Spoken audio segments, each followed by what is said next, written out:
I've visited there 10 or 11 times, most of the time for each 3 weeks at a time, one exception being a short trip I did with the delegation.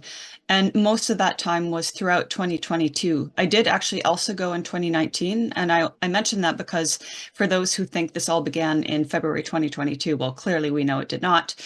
However, in terms of the atrocities that I've seen, I'm sure you know that 2022 was a very, very difficult year for the Donbass.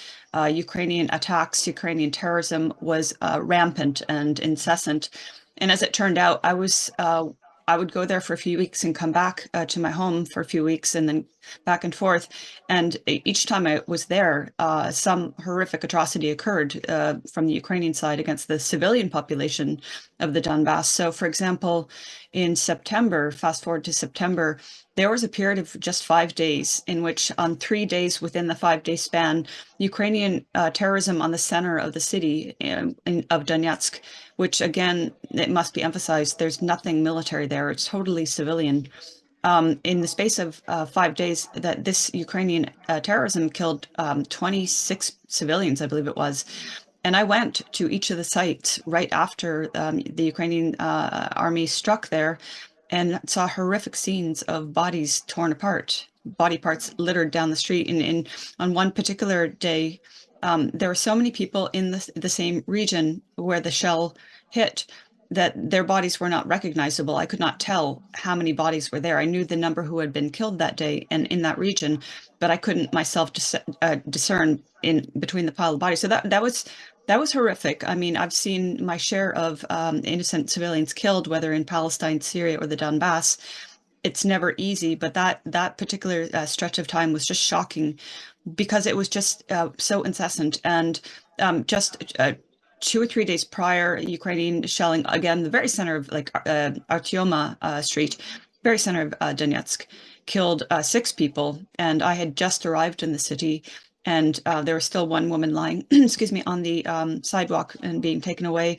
The remarkable thing, I must say, is the resilience of the people and how right away they're on the streets cleaning up, helping out as they can.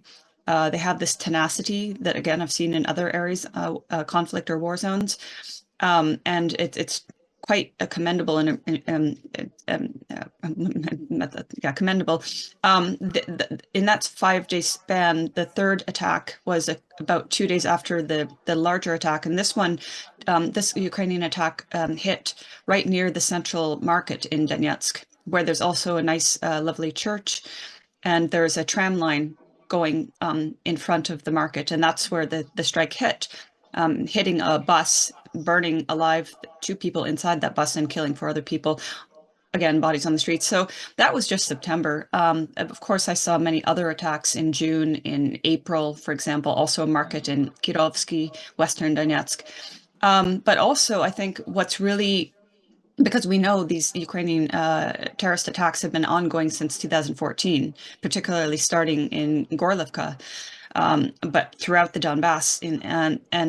So, you know, we know that the Ukrainian side has been targeting civilians and continues to do so with no military strategic strategy at all.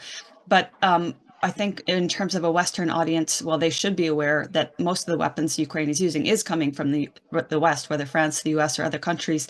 But particularly nefarious is Ukraine's deploying of the mine lipastok, the pedal mines, because they're still maiming people now. Now, Ukraine was firing these in areas where there was fighting with the Russian army, or then the soldiers of the Donbass. But they also, in late July, Ukraine also fired rockets containing, each rocket contains over 300 of these nasty little mines. And the Ukrainian side fired that onto the center of Donetsk and surrounding areas, Makiivka, other areas as well.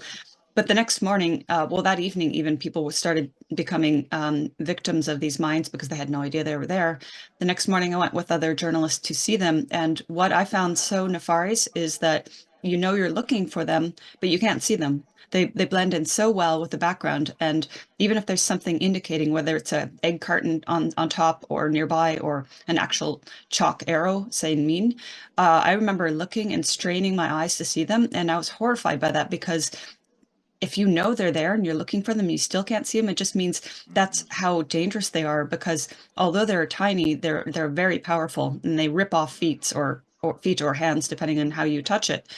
So that was horrific. And as of some days ago, I saw an update on one of the main channels, news channels from the Donbass, used to be the DPR MFA. And it stated now 170 civilians have been maimed by these, 3 of whom died, and 10 of the 170 were children. I met actually in November, perhaps, a 14-year-old who was on his way to see his grandmother, walked through a playground and stepped on a mine and lost his foot and the lower part of his leg. Thankfully, he's still alive and doing as well as he can do. But, you know,